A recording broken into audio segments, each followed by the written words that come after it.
All right, let's go ahead and create one more new grid.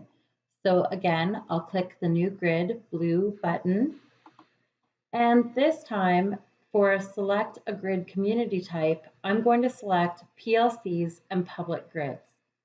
This is the ideal type of grid if you are sharing this grid with fellow educators, colleagues, or maybe even setting up a grid for parents of students in your classes to respond to topics. Keep in mind that a PLC or a public grid is only for participants 16 years or older.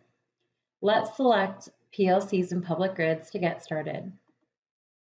All right, so again, I have to give my grid a specific name. So let's make this for the tech coach community. I can use the generated flip code, or I can create my own unique flip code. And again, I can personalize my grid by selecting an image from the stock photos to be my banner, as well as my icon for my grid. Or I can choose the blue picture button to upload a graphic that I've created to completely personalize this grid. I'm going to go ahead and select one of these images, and I will click next. Now, I'm almost finished setting up this grid. To add a little extra security for this particular grid, I can add a grid password. This means that when the participants go to access this grid, not only will they need the flip code, but they'll also need to enter in a password to access the grid.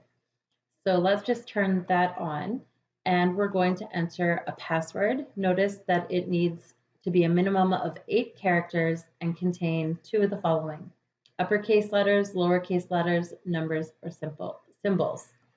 All right, so again, a PLC or public grid is meant to be more public than the other two grid community types.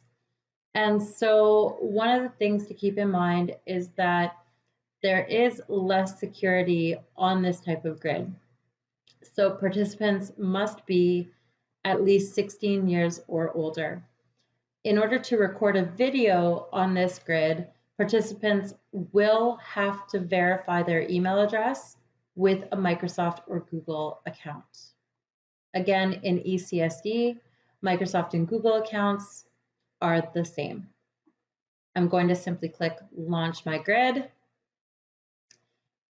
And let's view this grid as a student. Notice that the locked screen will appear. The participant will have to enter in the grid passcode in order to launch the grid.